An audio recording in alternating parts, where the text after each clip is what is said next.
याबद्दल संशोधकांच्या मतामध्ये बराच मतभेद आहे. गेल्या वर्षीच्या फेब्रुवारी अंकामध्ये या लोकांच्या सगळ्या मतांचा परामर्श आम्ही घेऊन हे प्रसिद्ध केले आहे. लोकांचं असं म्हणणं की शेवटची ओळी सच्चिदानंद बाबांनी स्वतः लिहिली असली पाहिजे, आणखीन कोणीतरी लिहिली असली पाहिजे. हे जे निवासा क्षेत्राचं वर्णन आहे, यादव राजाचं जे वर्णन आहे, हे वर्णन सुद्धा दुसरं कोणीतरी लिहिलं असलं पाहिजे.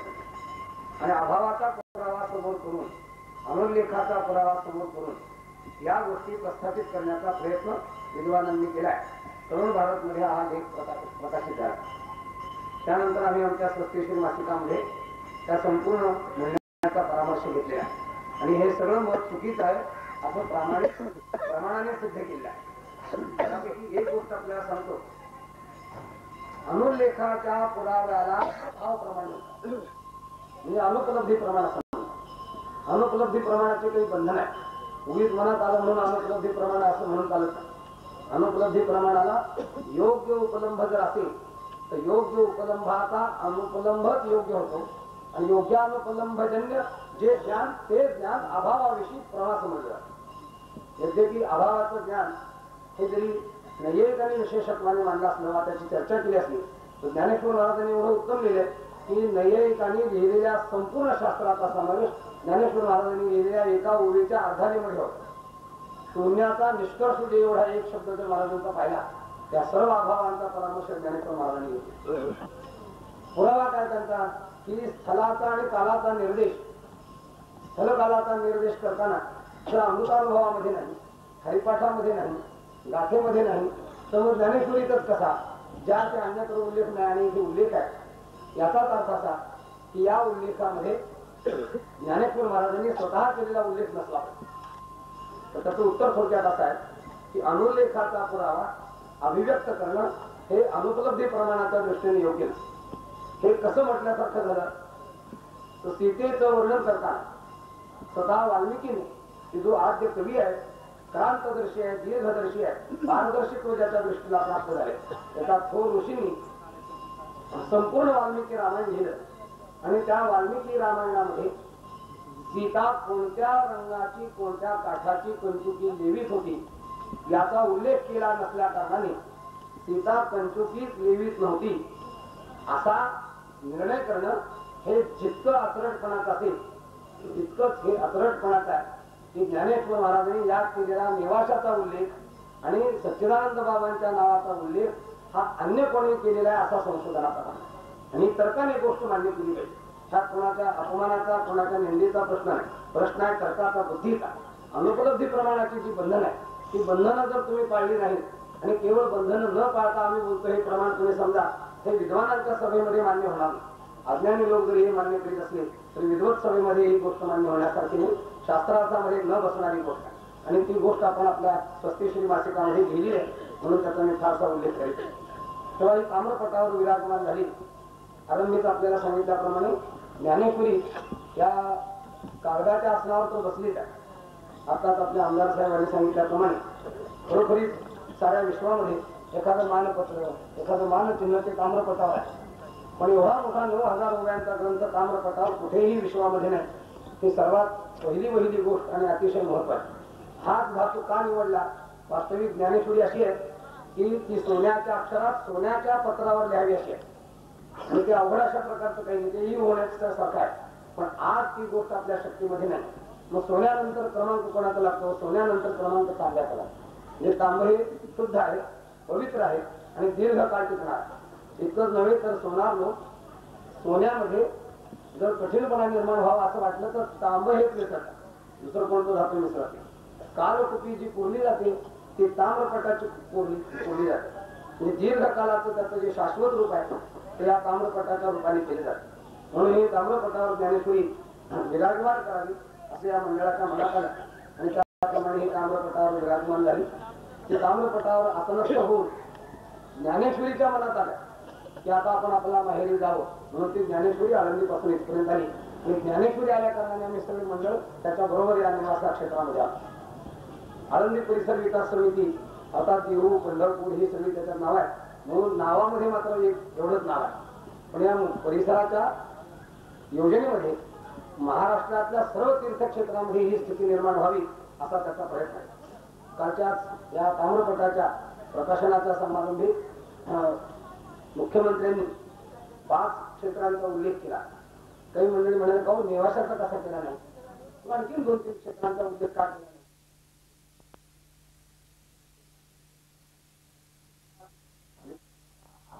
त्या परिसर समितीच्या इतिहासामध्ये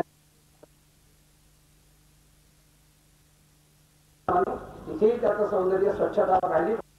कारण सत्यम शिवम सुंदर हे परिसर समिती, मग शिवम आणि मग सत्यम असा मार्गक्रम करणार इत्यादी. शिवरूपता म्हणजे त्याच्यामध्ये सांस्कृतिक रूप आहे आणि सत्यरूपता म्हणजे त्याच्यामध्ये ईश्वर भक्ती आहे. या सर्व गोष्टी व्हाव्या अशी एकंदर योजना आहे. त्या दृष्टीने आपण इथे आलो. येताना गावोगावी वेगवेगळे लोक, अधिकारी लोक, शासकीय लोक सगळे याच्यामध्ये सहभागी झाले. काल आपण पाहिला असेल इथले ग्रामस्थही सगळे याच्यामध्ये सहभागी झाले आणि सगळ्यांनी सहभागी होऊन आपल्या या ग्रंथाचं स्वागत केलं. या ग्रंथाच्या पारायणासाठी आता आपल्याला ही सगळी मंडळी लावली. आत्ताच आपल्याला मंत्रिबांनी दिलेली जी सूचना आहे ती सगळ्यांनी बारकाव्याने कटाक्षाने पाहिली पाहिजे की ज्या 2 ठिकाणचं पाणी कोणी वापरू नये, कारण आपल्याला त्याचा उपयोग होतो. आणि दुसरी गोष्ट या परिसराला स्वच्छ ठेवणं. बैल दिशेला जाण्याकरता मागच्या बाजूने योजना आहे. तिथून जो पाण्याची गोष्ट अतिशय खोल आहे, नवीन माणसाला एखादी धोका होण्याचा संभव आहे, तर ती गोष्ट आपण सगळ्यांनी सांभाळावी. कार्यक्रमाची शांतता, सुचारूपता ही सदैव आपण दिली पाहिजे. नाहीतर आता जोशीमाने सांगितल्याप्रमाणे एवढा सप्ताह कसा तरी होईल, पुन्हा जर आपण म्हणालो किंवा आम्हाला पुन्हा इथे यायचं आहे तर गणशिवास आणखी एकदा झाले पुष्कळ, तर अशी सांगण्याची वेळ येऊ नये. याचा अर्थ असा की आपण अस्वच्छतेने कुठे वागणं, मंदिराच्या परिसरात कुठे देहधर्म करणं हे अजिबात आपण करू नये. आणि ही सगळी स्वच्छता परिपालन करून हा सप्ताह अतिशय आनंदाने परिपूर्ण होईल असं आपण करावं. आणि हा आळंदी पंढरपूरचा निवासाचा जो प्रवास आहे, प्रत्येक गावातला माणूस आणि पहिल्यांदा चाकणामध्ये आला तर आमचे राम कांडगे भेटले नाही, पहिल्यांदा सांगितलं महाराज दरवर्षी करतात. आणि आतापर्यंत शेवटपर्यंत लोक हे बोलत आहेत. बाळासाहेब विखे पाटील बोलले, म्हणजे माणखेले बोलले, म्हणजे राजकीय क्षेत्रातील लोक बोलले, त्याच्या गावातले सरपंच म्हणा, भाविक भक्त म्हणा हे बोलले. या मंडळाचा असा विचार आहे की त्या गावातील जर मंडळी याला एक दिंडीच्या रूपाने सहाय्य करतील तर आळंदी ते नेवासा किंवा माऊलीच्या समाधीच्या वेळी बऱ्याच जिल्ह्या इकडनं जातात, त्या सगळ्या जर संघटित होऊन एका विचाराने येत असतील तर नेवासा ते आळंदी का होत नाही. आत्ताचा प्रवास मात्र आळंदी नेवासा पुन्हा आळंदी असा असल्या कारणाने कोणत्याही एका बाजूचा आत्ता विचार केला, त्यावेळी मात्र एका बाजूचा विचार करून हे कार्य करावं असं सगळ्या मंडळींचं मनोगत आहे. जर त्याप्रमाणे त्या गावची मंडळी सहाय्य होतील तर तोही सोहळा कायमचा चालू राहील, जेणेकरून या महाराष्ट्रामध्ये आळंदी पंढरपूरचा जो आमचा सोहळा आहे तो संस्थांचा सोहळा आज जवळजवळ 200 वर्षापासून चालू आहे. तसा तर माऊलीच्या आरंभापासून आहे. त्याला जे विशेष रूप साहेबत बाबांनी प्राप्त करून दिलं, त्यांनी जी या सोहळ्याची रूपरेषा केलेली आहे त्यातले ते अतिशय मार्गाची आहे. योगायोगासाठी आपल्याला शितोळे सरकारने ती घोडी दिलेली आहे, त्यांच्याच आश्वानानं आपण ते केलं. एक गोष्ट विशेषत्वाने सांगण्याची आहे, जरी ती बहिरंग आहे, अगदी फार परब्रह्माची गोष्ट नाही, पण बहिरंग असली तरी मला काल सगळ्याला जाणवले असेल, मला जाणवले ते आपल्याला पण. आम्ही हा घोडा नवीन घेतला, सरकारी शितोळे सरकारने घेतला. तो घोडा घेतल्यापासून आम्ही त्याच्यात आलो. योगायोग आमचे शंकरबापू का तिथे हजर असून मला भेटायला आले. त्यांना सांगितलं आपण थोडा वेळ थांबा, अश्व येणार. आल्याबरोबर या घोड्याची पहिली पूजा जर कोणी केली असेल तर आपल्या शंकरबापू आपोगाव करायला. योगायोगासाठी जाधव नावाचे आमचे एस टी विभागाचे अधिकारी, त्यांच्या पत्नी त्या दिवशी केवळ माळ घालण्याकरता आहे. माळ घातल्याबरोबर घोडा आला. म्हटलं आपण आता माळ घातलेली आहे, घोड्याला औक्षण करा. योगायोगाने कुठेही न ठरवता ही गोष्ट नाही. आणि तो घोडा आम्ही पहिलं जे रिंगण केलं त्या रिंगणामध्ये सोडला तर एकदम बाहेर पडला. त्याला सवय नाही. आम्ही असं ठरवलं की त्याला सवय करायची.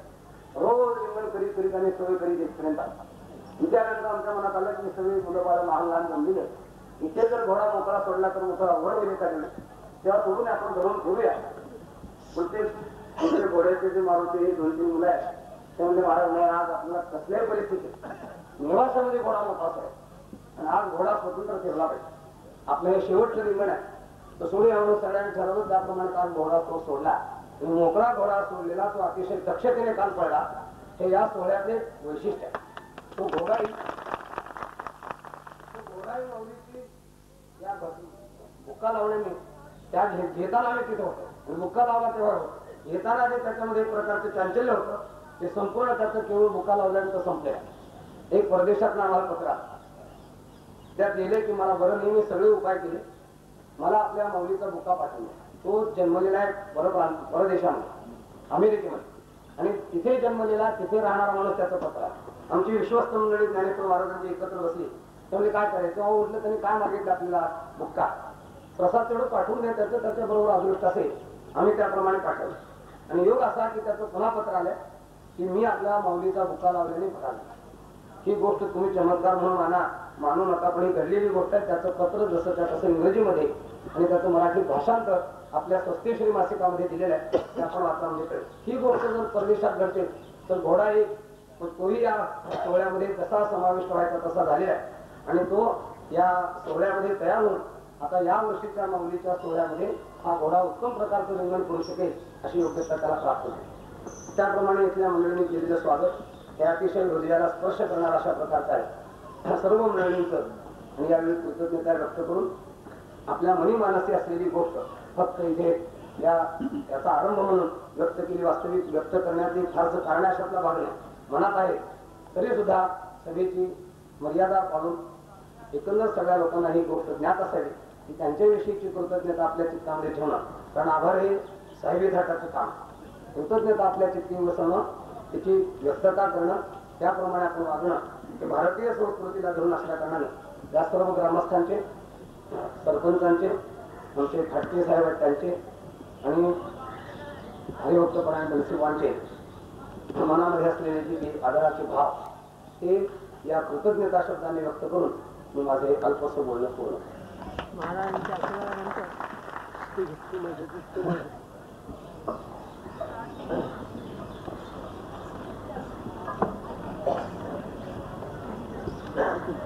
पारायणाला सुरुवात होत आहे. बंशी महाराजांचे हस्ते होणार आहे. तत्पूर्वी सत्संग मंडळाचे श्री भारत भोपे हे आभार प्रदर्शन करतील.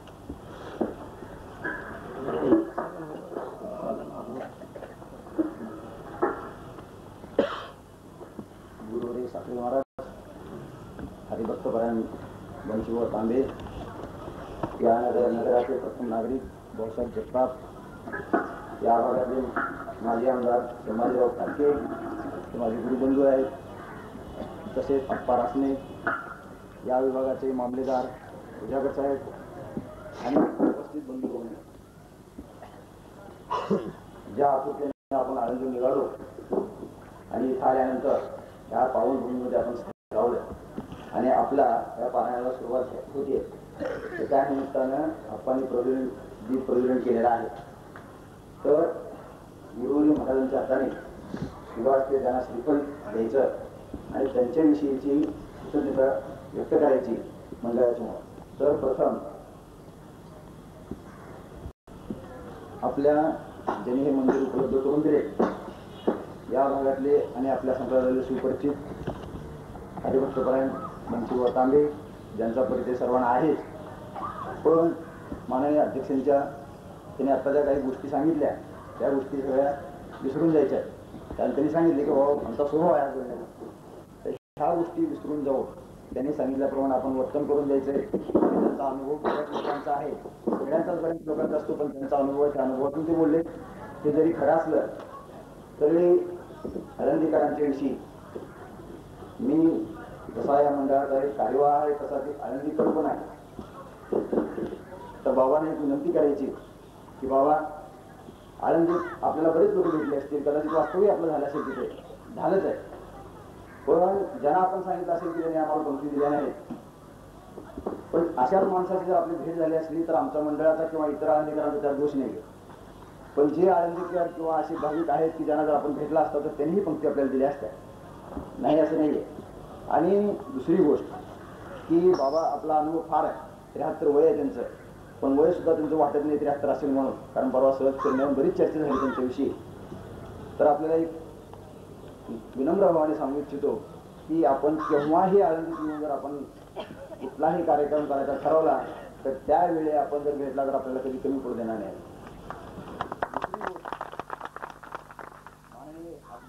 महाराजांचे अण्णासाहेब गोगावले हे जे माऊलीचं मंदिर आहे हे कुणाचं एकट्या दुसऱ्याचं नाही, माऊलीचं तर वास्तव्य झाले. वास्तव्यात आपलं परमभाग्य आहे की आपण ह्या वास्तव्यात आज थांबून गुरुवर्य महाराजांच्या बरोबर आपण पारायण करणार आहोत. ह्यापेक्षा जीवनात एक सात्विक आनंदाचा क्षण दुसरा असू शकत नाही. सप्तशताब्दीच्या निमित्तानं हा आपल्या प्रत्येकाच्या जीवनाचा एक सात्विक आनंदाचा कलश आहे असं म्हणलं तरी चुकीचं ठरणार नाही. आणि या पावनभूमीत आल्यानंतर ज्या माऊलीच्या ह्या वातावरणात आपण राहणार आहोत 7 दिवस, त्या वातावरणात राहिल्यानंतर हे घर आपलं आहे, हे महाराष्ट्राचं मंदिर आहे, देवघर आहे. आपल्या घरात देवघर असतं तसं हे महाराष्ट्राचं देवघर असं संबोधलं तरी चुकीचं ठरणार नाही. ह्या देवघराची स्वच्छता आपण सांभाळली पाहिजे आणि हे देवघर सुद्धा आपणच जतन करायचं. म्हणून माननीय अध्यक्षाच्या सूचनेवरून या मंदिरासाठी 7,111 रुपयाची निधी मंदिरासाठी म्हणून त्यांनी जाहीर करायला सांगितलं, त्यावर मी जाहीर केलेला आहे. तर मी अशी विनंती करतो की त्यांनी बंसीभावांना श्रीफल देऊन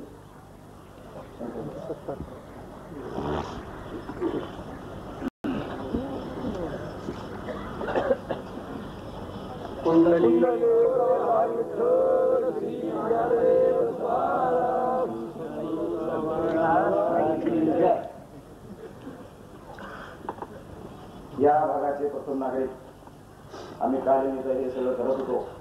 भाऊसाहेब जगताप त्यांना प्रथमच ते मोटरसायकलवर येऊन इथे एका काम करणाऱ्या माणसाला सूचना देत होते. मी दुरून पाहिलं, आम्ही आमच्या गाडीत होतो, कोण अधिकारी आम्हालाही कळलं नाही, पण ते सहज आले, त्या माणसाला सूचना दिली, निघून गेले. आणि नंतर तुमचं किशोर कुंभकर्ण आप्पा यांच्याशी बोलल्यानंतर किंवा आपल्याला त्यांना हे करायचं आहे.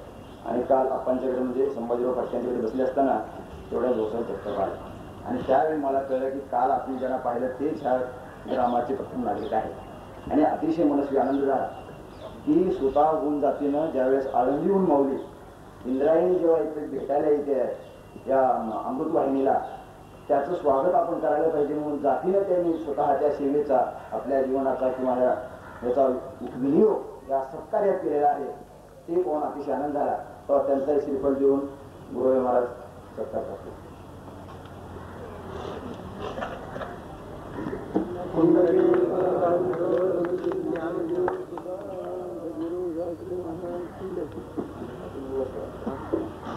या भागातील प्रसिद्ध माजी आमदार संभाजीराव ठाकरे, त्यांची वडिलांची कारकीर्द पंचक्रोशीत सर्वांना ज्ञात आहे. स्वातंत्र्य काळापासून त्यांचं काम आहे. तोच पुत्रचरणाचा वारसा घेऊन तेही कार्य करत आहेत असे आपले संभाजीराव शंकररावजी फाटके हे ह्या मंदिराचे 1926 पासून विश्वस्त आहे, 47.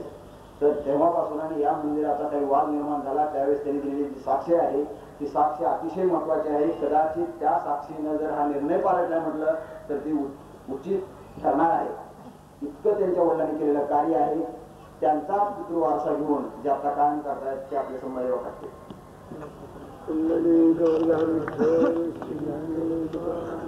या नगरीमध्ये येऊन आपल्या उद्योग व्यापाराला आणि वृत्तीनं सरळ राहणारे असे या नगराचे ज्ञानसेवी खान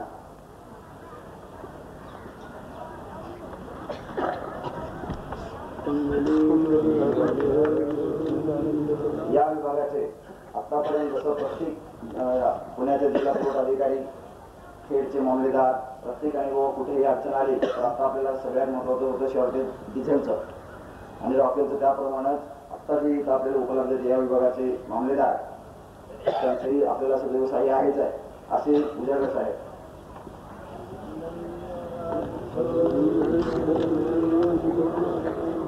या भागातला कुठल्याही कार्यक्रमात पुढाकार घेऊन रस घेऊन काम करणारे आप्पा असणार. माळ घाला चांगलं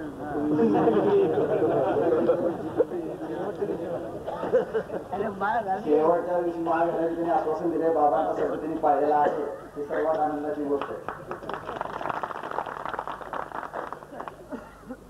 आपल्या भागातील सर्व बातम्या काना कोपऱ्यात पोहोचवण्याचं जे कार्य करतात ते देशपांडे वाटतात.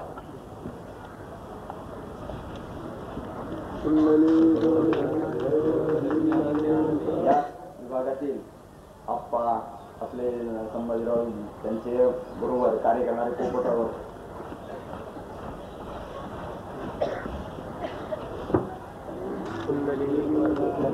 आणि या कार्यात सदैव सद्भावना ठेवून काम करणारा संत किशोर कुंभकर.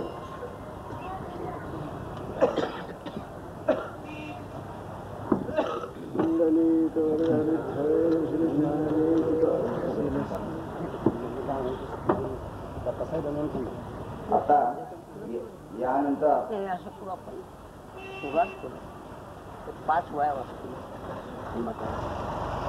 आपला जो हा ताम्रपट आहे या ताम्रपटाचं प्रथम ते वाचन करतील. त्यानंतर एक मध्ये 10 मिनिटं आपल्याला थांबायचं आहे आणि 10 मिनिटानंतर तुमच्या पारायणाला सुरुवात होईल आणि वाचन संपल्यानंतर प्रसाददान होईल आणि प्रसाददानानंतर कार्यक्रम संपेल. हो चांगलं.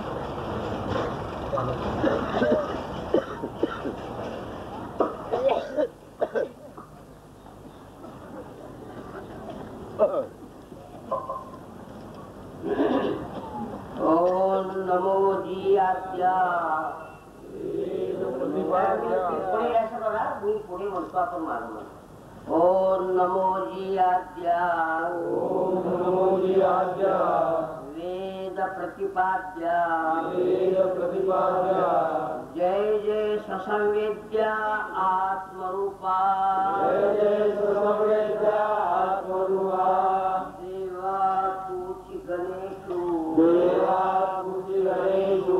सकलार्थमती प्रकाशू. सकलार्थमती प्रकाशू. म्हणे निवृत्तीला तू अवधारी जोडी. म्हणे निवृत्तीला तू अवधारी जोडी. हे शब्द ब्रह्म अशेष. हे शब्द ब्रह्माशेष. एक मूर्ती सुरेश. एक मूर्ती सुरेश. एक वर्ण व पुण्यदोष निरवताशी. एक वर्ण पुण्यदोष निरवताशी. स्मृतीची अवयव. स्मृतीचे अवयव. रेखा अंगिक भाव. देवा अंगिक भाव. शेत लावण्याची ठेव अर्थशोभा. लावण्याची देव शोभा. अष्टादश पुराणे. अष्टादश पुराणे. तीची मणिभूषणे. तीची मणिभूषणे. पदपद्धती ठेवणे प्रमेय रत्नांची. पदपद्धती ठेवणे प्रमेय रत्नांची. पदबंध नागर. पदबंध नागर. हे चिरंगाचले अंबर. एक रंगाचे अमर. एक साहित्यवाने सपूर उजाचे. एक साहित्यवाणी सपूर उजाळाचे. लेखा काव्य नाटका. लेखा काव्य नाटका. हे निर्धारिता सकौतुका. हे निर्धारिता सकौतुका. या चिरधरती क्षुद्र घंटिका अर्थध्वनी. याही नाना प्रमेयांची परी. नाना प्रमेयांची परी. निपुणपणे पाहता कुसरी. निपुणपणे पाहता कुसरी. सती उचित पदे माघारी रत्ने भरी. विसरी पदे माघारी रत्ने भरी. हेत व्यासादिकांच्या मती. एक व्यासादिकांच्या मती. हेची मेखळा मिरवती. हेची मेघळा निरवती. सुखाळपणे झळकती पल्लव सडका. सुखापणे झळकती पल्लव सडका. एका षडदर्शने म्हणिपती. देखा जगदर्शने मणिपती. हेची भुजांची आकृती. हेची भुजांची आकृती. म्हणून संवादे धरिती आयुधे हाती. म्हणून संवादे धरिते आयुधे हाती. तरी तर्कतोची परशु. तरी तर्कतोची परशु. नीती भेद अंकुशु. नीती भेद अंकुशु. वेदांत तो महारसु मोदक मिरवी. वेदांतो महारसु मोदक मिरविले. एके हाती दंतू. एके हाती दंतू.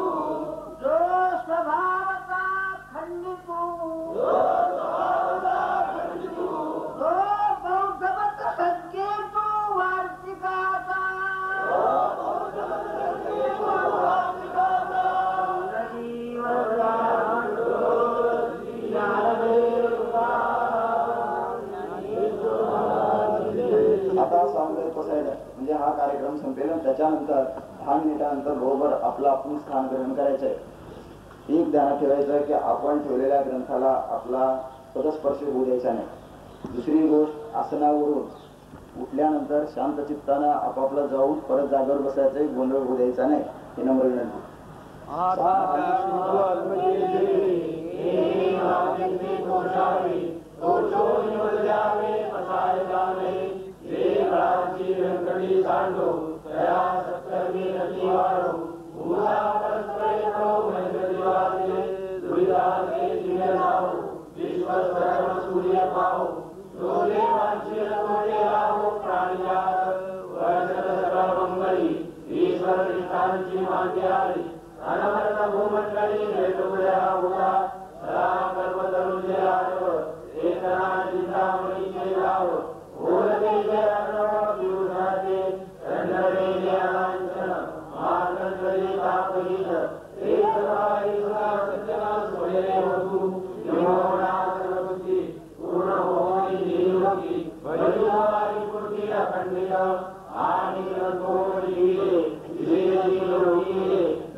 नाना प्रमेयांची कळी निपुणपणे पाहता कुशली विसती उदित पदे मातारी रत्ने बली एक रासाती पंचामती एक मेघळा विरोधी शोभामय सरपते पल्लव सरका एका षडदर्शने मणिमणी एक विराची आकृती मनोनी समाजे दलिते आयुर्यामी तरी कर्पूरोनी परशु नीले सममुषु वेदांतो महारसु मुखको मिलवे एके आदि ग्रंथु दो स्वभावता खंडितु तो गौतम संकेतु वाटिकाथा मकरसरदे सत्कारवादु तो पद्मगुरु परदु धर्मति साधु सिद्धो अभयस्तु एका वेदवस्तु सुनो रोगियुलारंतु सरू एक परमानंदो केवलो महासुखाता कई समाज दोषियसनु दो समता शुक्रवरनु देवो में सुनिर्गुणो युगराजु मतलवमया गुरुनि मामसा सर्वनस्थानि ओरामतमनि अनिशिनि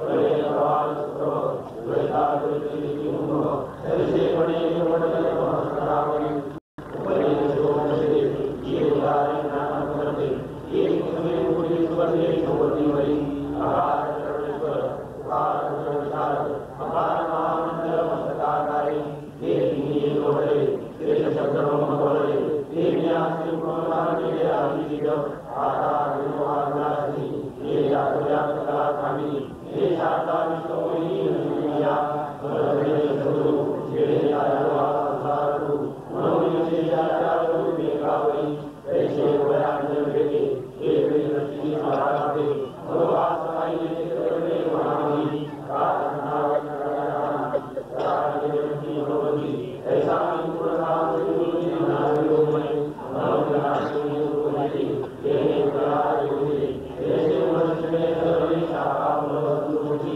आदि तेजे गोरी ये हरि मुलावकानि आत्मे अमृत साधवाने रसकलम ऐसा प्रभुति जोति क्या विद्यादि गुरुति स्वामिनाथ गुरुति गुरुनाथ आहा साधन ये साध राजमताल या नवदान विद्रुमे नाते सर्वकार्यादि ये प्रणयानि नानावतानि विद्रुमे ये महापुरुष सर्वज्ञानि गुरुविनो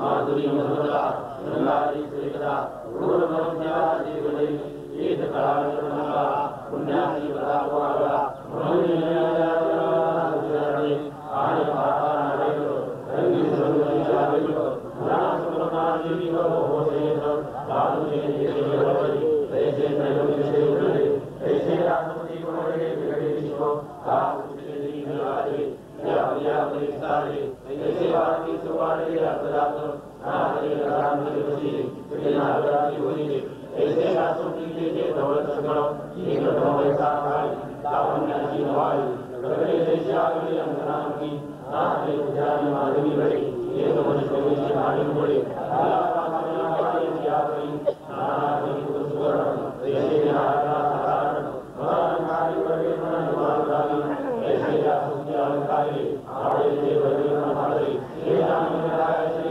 राशि नाना पुण्य सतीशारी सानी को दुनिया की राया चालू के लगी महारानी मनोनी महारानी नारी ये हुई जुरुदी ये नहीं कारण मन के वाली रासु चित करते हो ऐसे लगी सुरता ये भूमि गवाड़ा मीरा के तुम्हारा जन्मरा ये अन्य तो कोई के लोह परम मंगल आत्मा उदारी को आशा भाषा नम्रता या के वसनु जो समाज का तेरे को अनेकी नारी शब्द बनाती मधुरा या सुनी तुम्हारे नमले नमले दे और नाना की संपत्ति गढ़ से निवेश पदारी परिवार या अवदासी ये अपेक्षित व्यक्ति सदा नमले संति ओम बाहर कारण के अभिदेश तो ये आचरण के भक्ति या आचरण के व्यक्ति ये विश्व की संगति मंजरी का ये भगवत गीता में ये ज्ञानी प्रभु ये सारी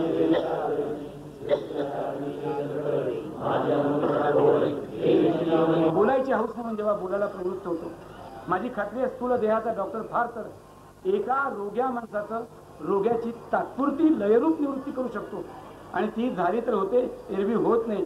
किंबहुना बऱ्याच वेळा मी माझा अनुभव सांगतो, औषधानं पेशंटचं भलं होण्यापेक्षा वाटोळं जास्त होतं. आणि हे मला कळल्याकारणानं माझ्याकडे येणाऱ्या पेशंटला कमीत कमी औषध देऊन त्यांच्याकडून पैसे न घेता परत पाठवून त्यांच्याकडून मूर्खपणा पद्धत घेणार मी डॉक्टर आहे. ही वस्तुस्थिती आहे. Every specialist suffers from his own speciality except he gynaecologist. ज्या कोळशाच्या वखारीत काम करणाऱ्या माणसाचं अंग काळं नाही झालं तरच आश्चर्य. तद्वत स्थूल देहाचा डॉक्टर म्हणून वावरणारा टीबीचा स्पेशालिस्ट त्या जंतूच्या द्वारा टीबीग्रस्त नाही झाला तर आश्चर्य. कॅन्सरला दुरुस्त करू पाहणारा डॉक्टर स्वतः कॅन्सरचा भक्ष नाही झाला तरच आश्चर्य.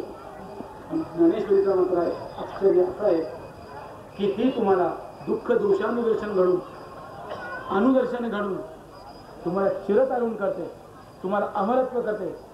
का जगत्पुरे आस्पद एक सार्वभौम पद न मरणे निर्विवाद जगा पडिये. अमर हा खरे ती पहा खोटे न म्हणे देह माझा मग भरवसा येईल. मग इतकं उत्तम आहे, उत्तम इतकं पवित्र आहे, इतकं सहज आहे, इतकं सुसुख आहे. राजविद्या राजगुह्यम पवित्रमिद उत्तमम प्रत्यक्षावगमन धर्मम सुसुखम कर्तुमव्यम. इतकी जर आकुळ शिंगाची आहे, बहुगुणी आहे, मोठ्या तासाची आहे, खूप दूर देणारी आहे, कमी खाणारी आहे आणि खूप शेत देणारी आहे. एवढं तर आहे तर माशी पाळावी का नाही? माशी का हो पाळत नाही?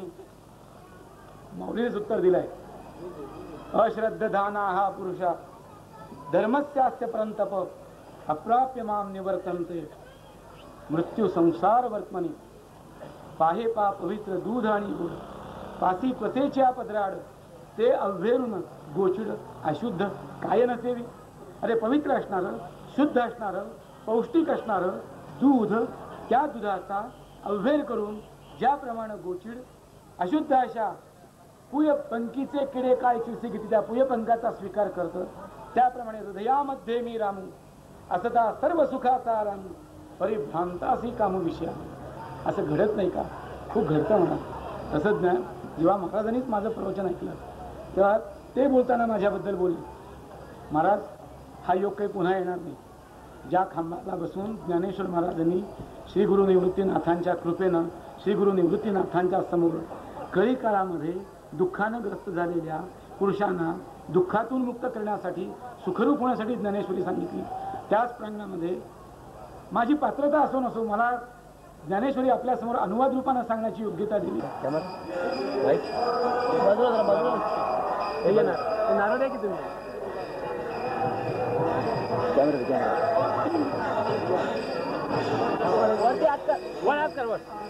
हात काढा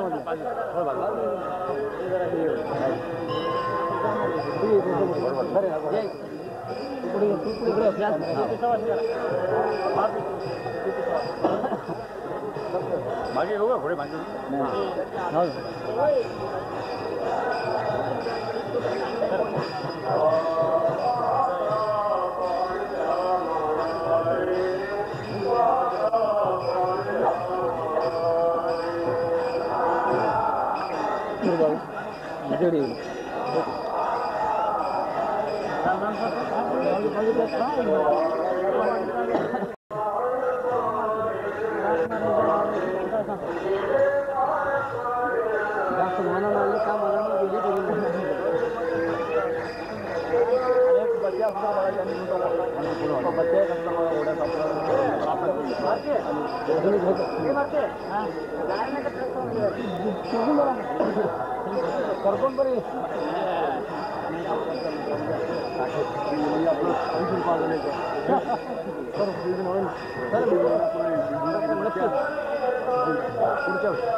कुठे दिसत नाही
वाढावया सुख भाव धर्म कुळाच्या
तुम्ही संतमाय बाप कृपावंत कायमी पतित कीर्ती वाणू अवतार तुम्हा धराया कारण उद्धाराया जन जड जीवा वाढावया सुख भक्ती भाव धर्म कुलाचारी नाम विठोबाची तुका म्हणे गुण चंदनाची अंगी तैसे तुम्ही जगी संत जन अवतार तुम्हा धराया कारण उद्धाराया जन जन जीवान मरणाय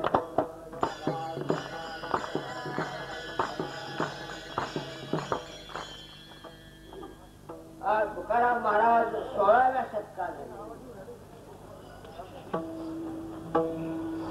ज्ञानेश्वर महाराजांचं शतक 12वं शतक नाथ महाराज 15व्या शतकात झाले. मी आमच्या या संतांचे 3 शतक मानतो. 12व्या शतकात धर्मचे काका आले, नामदेव महाराज आले,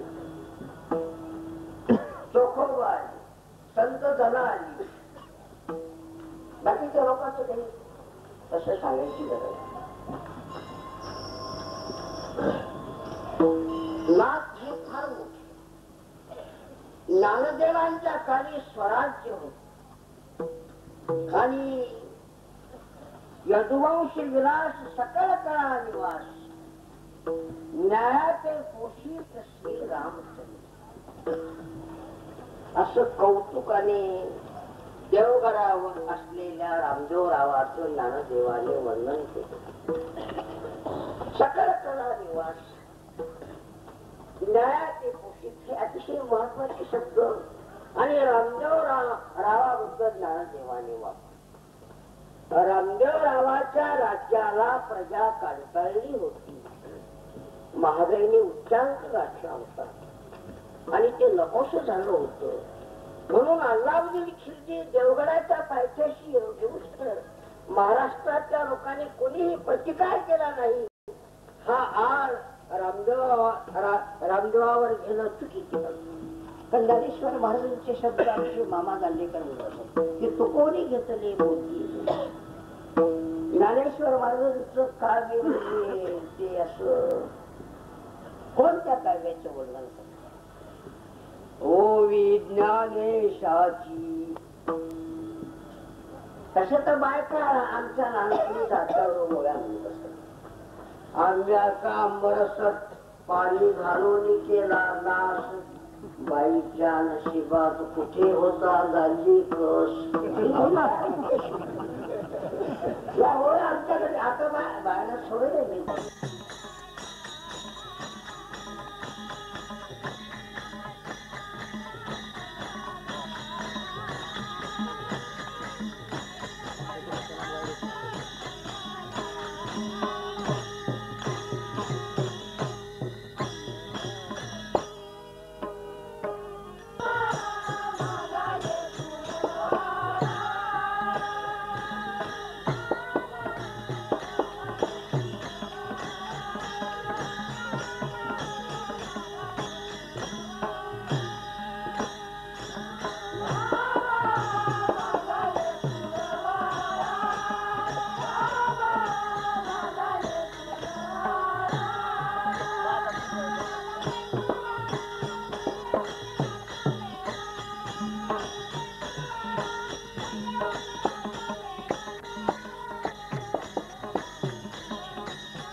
काड्याची कुणाकडे असली आहे का?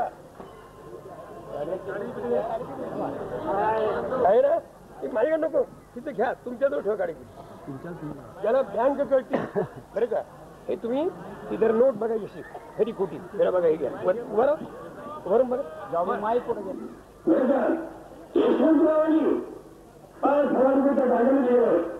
आता मला सांगा, जगामध्ये या नंबरची वस्तू आणण्याला शक्य नाही.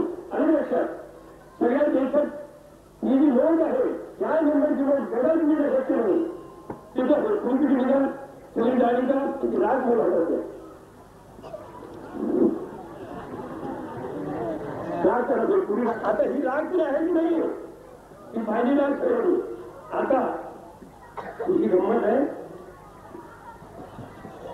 मी तुझं नाव घेतो, तुम्ही रागवलं खबर का? महाराज हे कोणी घेतलं? आमदार आमदार साहेब रागवले खेळ. आता मी ही नोट दाखवली आणि जाळली. मी आता ही नोट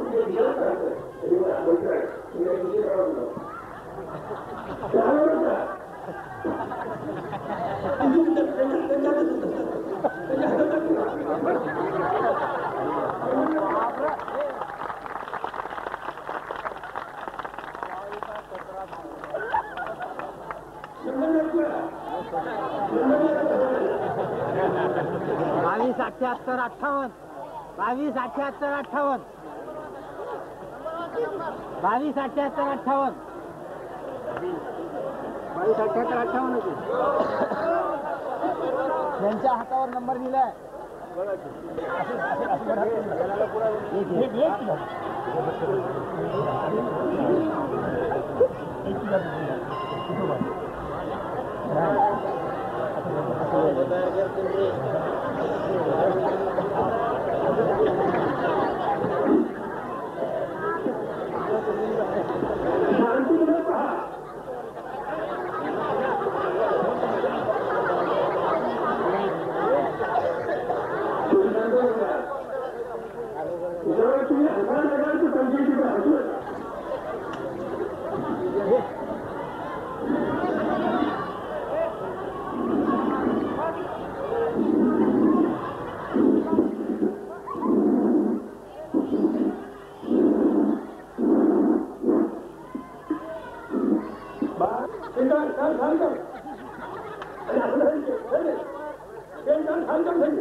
सेंटर मध्ये जरा बोटानंतर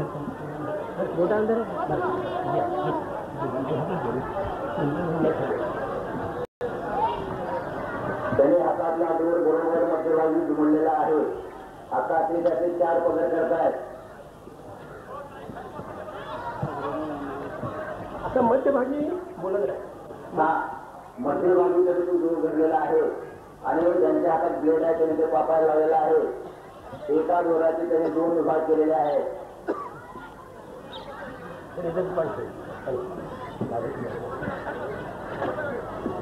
समोर उभारलेल्या सर्व महिलांनी खाली बसायला विनंती.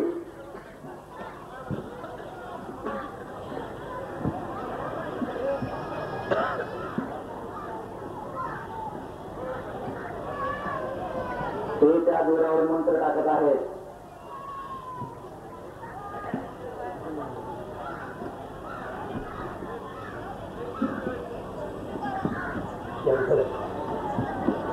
मंत्रलेल्या दोराने ते पूज्य नाना महाराजांना त्याने एक तोफ धरायला लागलेला आहे. त्या दोरावरून त्याने ते फिरवत आहेत.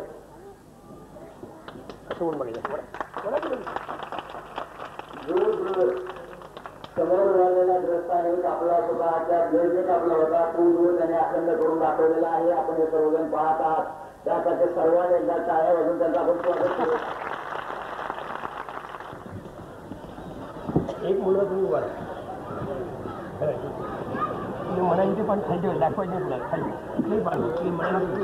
म्हणायचे आपल्या हातातले पट्टे असे पकडलेले आहेत. एका मुलाला उठवून त्याला एक पट्टा देऊ शकतो. विकास हॅलो विकास हे पहा निवासामध्ये आणि विकासने एक पान काढायला लागले. कारण पिशाच विद्या कशाला म्हणतात हा आपला विषय चालू आहे. तेव्हा ते पान जे खाली ठेवलेलं आहे ते कोणतं पान आहे ते कानास आहे. हा हॅलो हा हा हा हा हा कोणतं म्हणताय ब्लावर हा हा जोरात बरोबर बॅटरी लावायला नाही दिली असेल तर अरे तारीख म्हणायला माझ्या आपण घ्या हा आम्हाला अंगण होता प्रेरणा सोडायला हॅलो हा हा हा बाळ तो पत्ता होतो किराव साहेब बरोबर किरावसा दाखवा होतो किराव साहेब त्याने फोनच्या माध्यमातून त्या पत्त्याचा नंबर सांगितलेला आहे.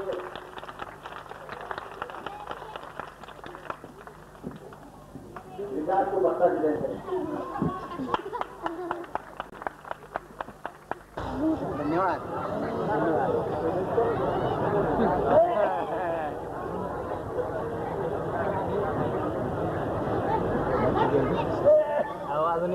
केलेली आहे ती त्याने नाना महाराजांच्याकडून मोडून घेतलेली आहेत आणि तेच कागद ते एका ठराविक पद्धतीने ते आपल्या हातात उजव्या हाताने डाव्या हातात जुळवत आहेत.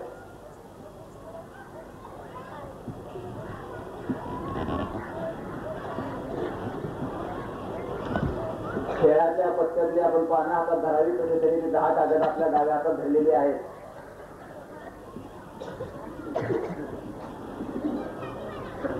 आता ही एक काड्याची पेटी घेतलेली आहे आणि यातली एक काडी त्याने आपल्या हातात काड्याची पेटी घेतलेली आहे आणि त्या एका काडीला ते आता हातात धरलेल्या सर्व कागद ते पेटवून देत आहेत. बोला मध्ये आले मग काय ते त्यांच्या स्वतःच्या हाताने पेटवू इच्छित असताना मी जर पेटवण्याचे सगळे मिळून त्याला घेतले असेल तर त्या ठिकाणी जादूगार आपली तर आपल्याला माहित नाहीये. त्यांनी डाव्या हातात दोन्ही बाजूला ते कागद पेटवलेले आहेत.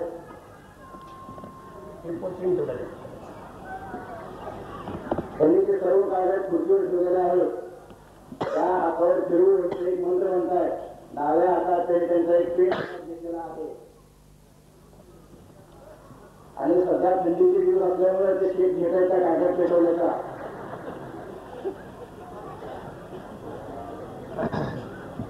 स्वतः मंत्र म्हणून ते आपल्या इच्छित दीक्षित देवतेला ती प्रार्थना करीत आहेत आणि त्या देवतेला आवाहन केल्यानंतर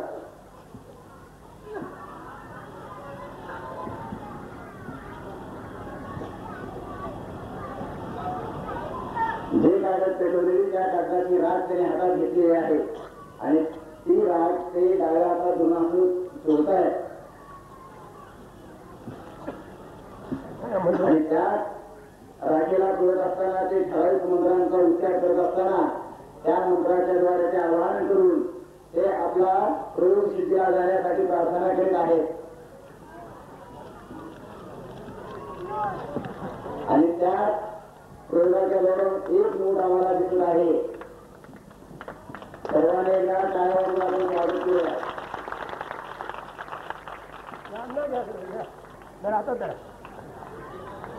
नगरच्या अंबुऱ्यांना त्या तऱ्हेची नोट बसली दिलांना दुकानात चालणार नाही.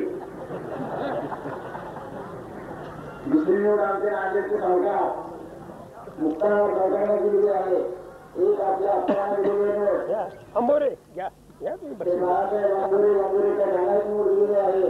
बहुतेक जादूगार आणि मोठ्या लोकांना प्रसन्न झालेले दिसतात.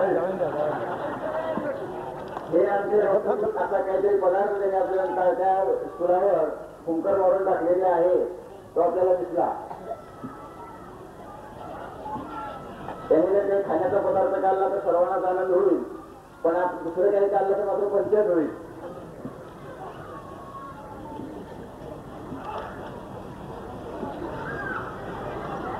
त्या प्रयोग सिद्धीसाठी त्यांना जो प्रयोग मंत्र उच्चार करायला पाहिजे त्याच्यावर कुंकार करायला पाहिजे त्या देवतेला ते आवाहन करीत आहेत आणि आपला प्रयोग सिद्धीला जाण्याची प्रार्थना करीत आहेत. पाहूया आता काय होतंय ते.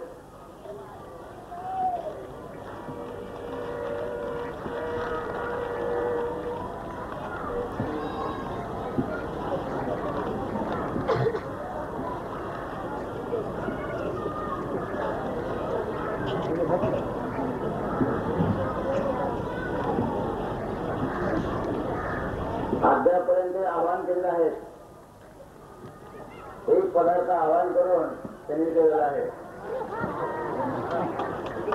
आणि आपल्या एक साप त्यांनी आपल्याला दाखवलेला आहे. आता तुम्ही गडबड करू नका अन्यथा तो साप ते सोडतील.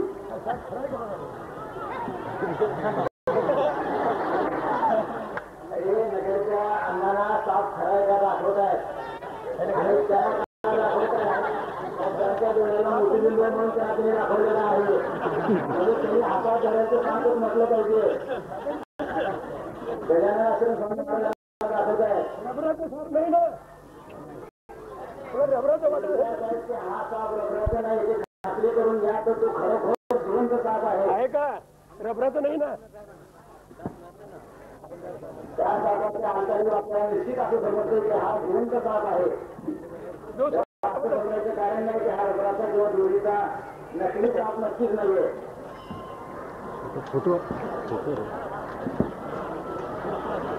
श्री सुशील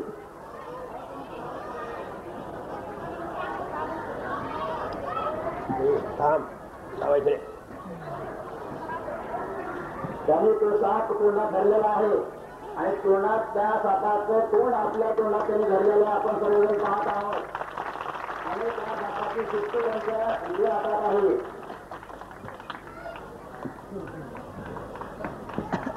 आणि आता हे काही नजरबंदी नाही, आपल्या सगळ्यांना तो साप तोंडात धरलेला दिसतोय. त्यांनी जादूने आपले सगळे दात सुद्धा बाहेर काढून ठेवलेले आहेत. कारण दाताचा त्या ह्याला हे झाला स्पर्श झाला तर ते विष पोटात जाऊन ह्याची दक्षता त्यांनी पाहिलेली आहे. तो साप ते आपल्या दोन्ही हाताने ते तोंडात आता घालतायत आणि आपल्या समोर त्यांनी तो संपूर्ण साप तोंडात ठेवलेला आहे. बाबुरावजी व्यवहारे हे सगळं चित्रण करत आहेत. फक्त त्या सापाचं सृष्टी त्यांनी बाहेर ठेवलेली आहे. इकडे दाखवा कसं जाऊ दोन हात वर करून त्यांना साप मिळवण्याचा प्रयत्न आहे. त्याला खिशात घातलेला नाही, कारण त्यांना सकाळी शंका विचारली होती की ते खिशात सोडून आम्हाला घात करते काय, तर तसा काही तो प्रकार नाही हे आपल्याला सांगताय. आता तोंडातून तो साप बाहेर काढतायत. संपूर्ण साप त्यांनी तो बाहेर काढलेला आहे आणि तोंडात सापाचं तोंड आपल्या तोंडात ठेवून त्यांनी शक्ती बाहेर काढलेली आहे. आणि जगामध्ये सगळ्यात आश्चर्यकारक हा प्रयोग आहे. हा जादूचा प्रयोग नसून हा खरोखर तोंडात साप धरलेला आहे. कुणी असं समजायचं कारण नाही की ही जादू आहे. आतापर्यंत सगळे प्रयोग हे जादू किंवा हस्तकौशल्य होतं, पण हा साप तोंडात धरणं हे हस्तकौशल्य, नजरबंदी हा कुठलाही प्रयोग नसून केवळ त्यांची ती कला, स्वतःचं धैर्य हे ते आहे. सर्वांनी टाळ्या वाजून आपण त्यांचं स्वागत केलं आणि त्यांनी हा कार्यक्रम आपल्याला दाखवल्याबद्दल त्यांची कृतज्ञता आपण व्यक्त करूया. हे पहा, इतका समाज आलेला आहे. हे सामान्य माझं नाही, नीती असं म्हणून नाहीये. लक्षात ठेवा, माऊलीचं म्हणत आलं साप वेळणं कठीण आहे. आलं लक्षात. आणि हे गारुडीने साप पाळणार आहे, कळलं काय? गारुडीने मोठा प्रयोग करतो, माझा प्रयोग नाही याच्या पहिल्यांदा.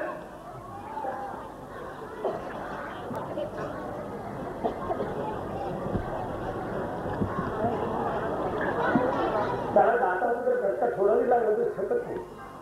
जर आग घेताना दात लागला नाजूक फार आहे. हा साप अति नाजूक आहे, त्याला जरा सुद्धा धक्का समज नाही. रबरच आहे. ते आपल्याला खात्री करून दाखवत आहे की हा रबराचा नक्की नाही ना. तोंडातून काढल्यानंतर कदाचित बोलता अवस्थेत आहे का अशी शंका राहील म्हणून त्याची सापाला डोसून त्याला ते आपल्याला चेष्टा करायला सापाला.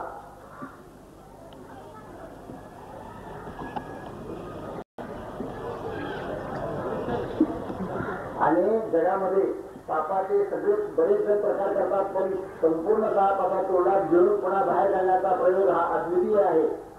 आता आपल्याला सांगतो हा प्रयोग माऊलीलाच वाटेल करावा. मी मुद्दाम केलेलं नाही. काल मी नगरमध्ये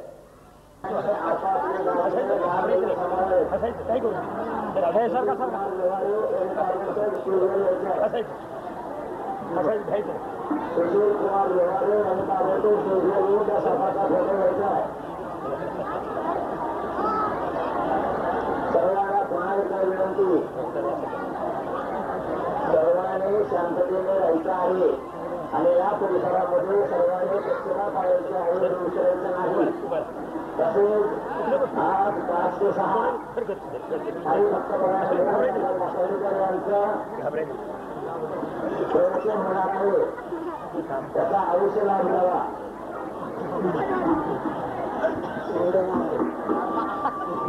जादूगाराने रामाबाळांच्या घराची साप आढळून फोटो काढायला सांगितलेला आहे.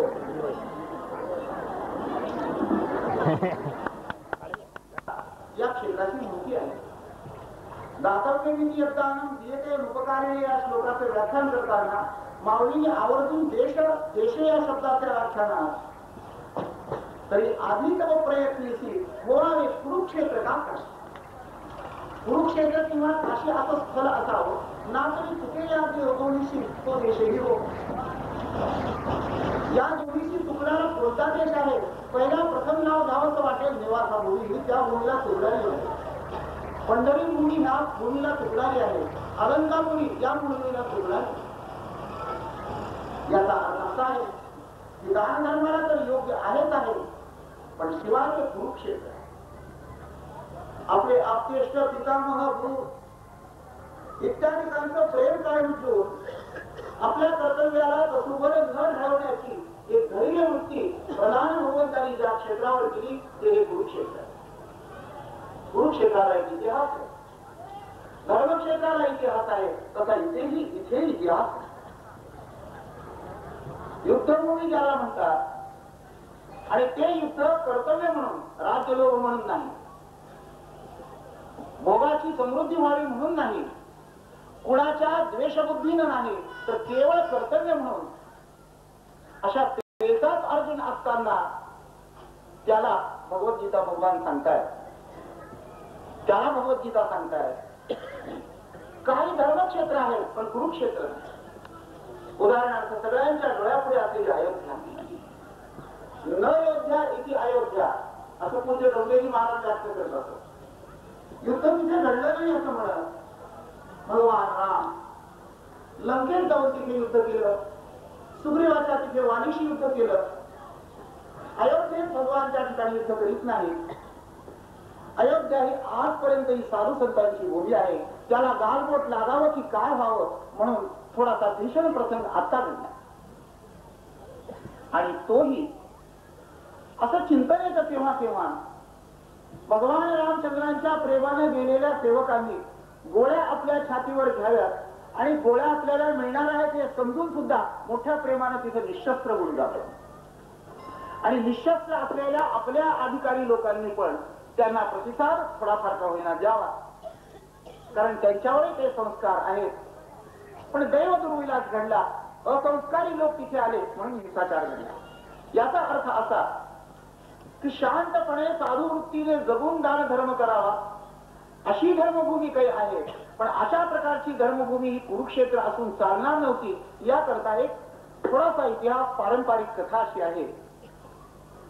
भगवान श्रीकृष्णांना धर्मराज म्हणतात, भगवान हस्तिनापुराहून शिष्टाई करून आले. भगवंताची शिष्टाई फेल झाली, ती फेल होणारच होती, कारण यांची इच्छा तशी होती. काय करावं? युद्ध अटळ आहे, युद्ध भीषण होणार आहे. हे खऱ्या अर्थानं जागतिक महायुद्ध आहे. भगवान स्वतः चिंता करतात की हे युद्ध घडावंच होतं. भगवान सगळ्या जगाचे शास्त्रे आणि प्रणिती असल्या कारणानं अमेरिका रशियासारखी उत्सवी नव्हते. शस्त्रास्त्र आपली आणि युद्ध दुसऱ्याच्या भूमीत, असा दृष्टिकोन नसल्यामुळे अशा भूमीत तिथे युद्ध व्हावं की तिथे जास्त नुकसान पोहोचू नये, तिथे प्रेताचे खत पडतील, रक्ताच्या नद्या वाहतील, अशा वेळेस तिथलं जनजीवन विस्कळीत होऊ. हा सगळा भीषण प्रकार पाहून सुद्धा तिथल्या नरनारींचं जीवन व्यवस्थित असण्याकरता त्यांच्या अंतःकरणात सात्विक आणि प्रचंड धैर्याची आवश्यकता आहे. अशा प्रकारचं भगवान आणि चिंता करीत होते. युद्ध फार भीषण होणार आहे, काय करावं म्हणून भगवान खास रथामध्ये बसून आणि असे ती युद्धभूमी शोधायला लागली. युद्ध करणाऱ्यांच्या दृष्टीनं, पुढे त्याचा होणाऱ्या परिणामाच्या दृष्टीनं, तिथल्या लोकांच्या जनजीवन विस्कळीत न व्हावं म्हणून या सगळ्याचा सर्वांगीण विचार करीत करीत भगवान त्या ठिकाणी असे गेले. दुपारच्या वेळेला थकले आणि एका झाडाखाली बसले. प्रसन्न असा झाला की त्या भागात काही शेती वगैरे होती. शेतकरी आऊत वगैरे घेऊन तिथे आलेले होते. त्या शेतकऱ्याची पत्नी ती आपलं छोटस मूल घेऊन त्या ठिकाणी तिथे आली. एका झाडाखाली मूल झोपवलं आणि आपली भाकरी वगैरे घेऊन ती त्या ठिकाणी आली. त्या मुलाच्या जवळ येत असताना तिने भीषण दृश्य पाहिलं. ते दृश्य असं होतं की एक भयंकर 10चा आकडा असलेला काळा नाग भुजंग त्या मुलाच्या जवळ आलेला होता. त्या आईच्या हृदयाचं पाणी पाणी झालं. आता माझ्या बाळाचं काय होणार अशा प्रकारचं, आणि तिचं धैर्य त्या ठिकाणी सुटून गेलं. धावत आली, पण त्या मुलाच्या प्रारब्धाने त्या नागाने त्याला दंश केला. दंश केला आणि ते लहानचं बछड एक 2 मिनिटाच्या आत त्याने या जगाचा निरोप घेतला. आईला काय वाटलं असेल हे तिची तिला दुःखाचा उमाळा आला. मुलाच्या जवळ गेली, काही उपयोग होणार नाही. एक क्षणभर दिंगून झाल्यासारखी उभी राहिली. चेहऱ्यावरचे भाव बदलत होते आणि दुसऱ्या क्षणी तिनं ती पाठी उचलली आणि आपले पतिराज जिथे औत हातीत होते तिथे त्या ठिकाणी गेली आणि त्यांना अगोदर म्हणाले, तुम्ही जेवून घ्या. पहिल्या प्रथम आपण जेवून घ्या. दोघं जण बसले आणि शांतपणाने जेवले की जसं काही यांच्या जीवनात घडलंच नव्हतं. जेवण झालं, हात धुतला आणि पतीला म्हणते, आज फार वाईट गोष्ट. एकुलता एक दिलेलं मूल देवानं आज आपलं घेऊन गेलेलं आहे असं त्या ठिकाणी म्हटल्यानंतर त्यावेळेस फार दुःख झालं. दोघं जण आले त्या मुलाला आणि पूर्णाचा वगैरे विधी केला. थोडासा बसून विचार केला आणि त्या गृहस्थानं त्या शेतकऱ्यानं पुन्हा औत सुरू केलं. दिवसभर काम केलं. भगवंतानी जे ठाण मांडलं तिथून ते उठलेच नाही. सायंकाळच्या वेळेला परत जाताना त्यांनी त्या दोघांना विचारलं की माझा एक विनंती वजा तुम्हाला प्रश्न आहे. बोला म्हणजे काय ते. भगवान म्हणतात, आता जे मूल गेलं हे तुमचंच मूल होतं की दुसरं कोणाचं. ते म्हणाले, काय बोलता आपण महाराज, अहो आमचंच मूल होतं नाही तर दुसऱ्याच्या अग्नीचे आणू कशाला आणि त्याचा दखलविधी आम्ही कशाला करू. आमचंच मूल होतं, एकूणच एक अशा प्रकारचं होतं. भगवान त्याला म्हणतात, का हो हे मूल त्या ठिकाणी गेलेलं असताना तुम्ही जेवण केलं, तुम्ही तुमचं कार्य केलं, हे कसं केलं म्हणे, तुम्हाला काही वाटलं नाही का, तुमच्या अंतःकरणात काही प्रेम नव्हतं का. एखादा पुढारी गेला लोकांचं त्याच्यावर प्रेम नसलं तरी बंद पाळतात नाही, सगळं बंद पाळतात. मुंबई बंद, महाराष्ट्र बंद, भारत बंद वगैरे असं पाळतात. तुम्ही तुमच्या मुलासाठी एक दिवस आऊत बंद पाळू नये का केलं नाही असं. ते दोघेही शेतकरी होते, ग्रॅज्युएट डबल ग्रॅज्युएट तर मुळीच नव्हते, शिकलेले नव्हते, पण ते म्हणाले मूल गेलं आहे हे त्या मुलाचं प्रारब्ध, त्याचा आमचा काही ऋणानुबंध आहे, पण झालेली गोष्ट ही काही परत येणार आहे का बंद पाळून. आम्ही बंद पाळून झालेली गोष्ट परत येणार नव्हती, पण आम्ही मात्र एक दिवसाच्या आमच्या कर्तव्याला चुकलो असतो. भगवान आश्चर्यचकित झाले, कारण जी गोष्ट होते ती पूर्वनियमित असते, जी गोष्ट होते त्यात बदल नसतो आणि त्याकरता काही जरी केलं तरी नुकसान आपलं होईल, फायदा काही होणार नाही. कर्मण्येवाधिकार असते मा फलेषु कदाचन आणि गतासून गतासूंश्च नानुशोचन्ति पंडिताः. हे सिद्धांत भगवंतांनी अर्जुनाला सांगितले तेव्हा सांगितले, पण हे प्रत्यक्ष भगवद्गीतेचं जीवन जगणारे लोक भगवंताला पाहायला मिळतात. आणि प्रभूंनी तेव्हाच निर्णय घेतला, हे लोक आहेत ते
हरी हरी तुम्ही म्हणाले सकळ तेने माया जाळ तुटे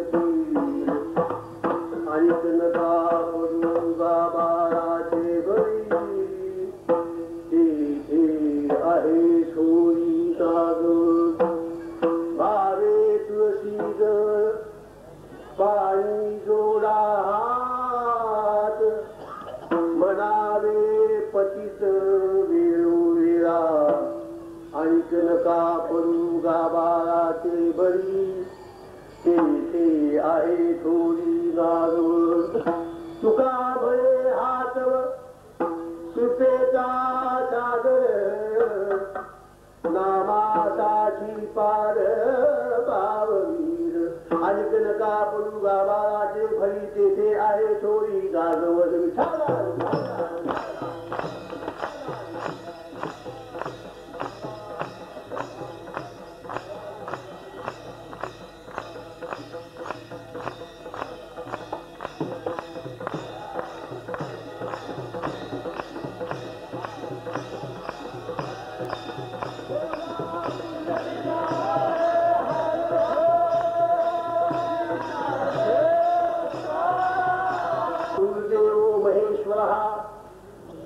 साक्षात परब्रह्म तस्मै श्री गुरुवे नमः ज्ञानेशो भगवान विष्णु निवृत्ति भगवान हरः सोपानो भगवान ब्रह्मा मुक्ताख्या ब्रह्मचित्करा नमो ज्ञानेश्वरा नमो ज्ञानेश्वरा आणि नका पडू गाबाळाचे घरी तेथे आहे थोडी नागवड आजचा जो हा सोहळा आहे ना आमचे हरिभक्तबाई आणि किसन महाराज साखरे यांनी हा आनंदी ते नेवासा असा हा पालखी सोहळा मोठ्या थाटात आनंदात आणि मोठ्या प्रमाणात आणला ही विशेष गोष्ट आहे आणि सोहळ्याचं वर्णन त्यांनी मला काल सगळं सांगितलं की लोकांनी इतकी स्वागत केलं की कल्पनेच्या बाहेर स्वागत केलं. काही लोकांची तर वीस लागली की आज लाडू उद्या जिलेबीत असे पक्वान नाचे अशी जेवणं देऊन हा सगळा मोठा थाटात आनंदात इथं पार पडला गेला. विशेष म्हणजे माऊलीच्या सोहळ्याबरोबर जो आनंद भोगायला मिळतो तो आनंद भागाने या भागातल्या लोकांना तो भोगायला लावला. कारण माऊलीच्या दिवशी जे घोडे असतात ते सोहळ्याबरोबर भागाने आणले शिवळे सरकाराची आणि प्रत्येक गावी त्याची रिंगणं करून लोकांना हा आनंद लुटायला मिळाला. हा एक अशी विशेष गोष्ट आहे. विठाला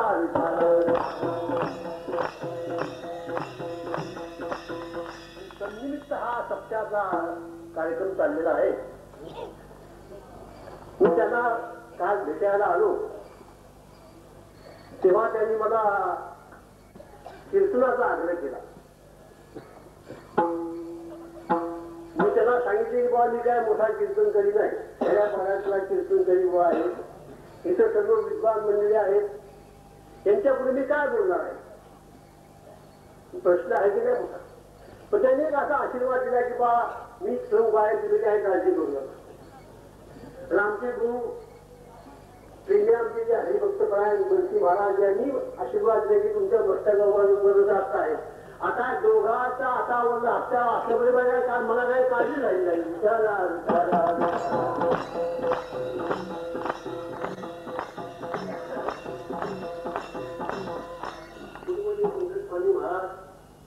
त्यांच्या दरबार आले.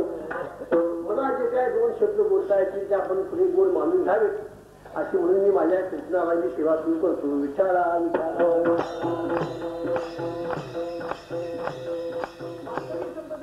संत श्रेष्ठ मुकुटपणी आध्वरू विष्णुवंद्य असे दिहोचे प्रसिद्ध साधूही जगद्गुरु संत शिरोमणी श्रीमंत तुकाराम महाराज यांचा हा नामपर असा अभंग असून या अभंगामधून महाराज भगवत नामाचं महात्म्य सांगतात.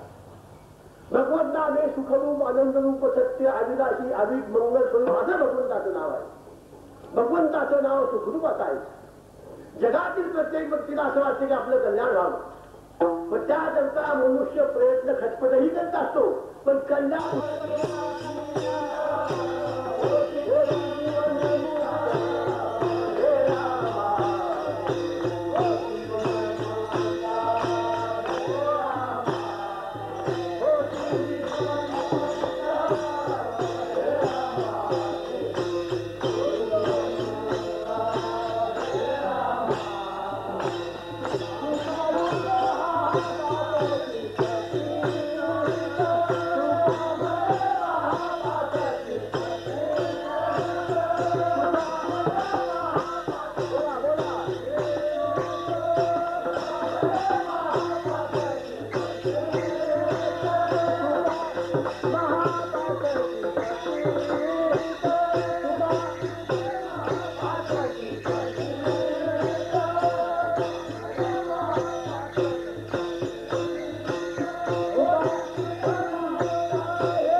सगळी जनता विचारा विचारा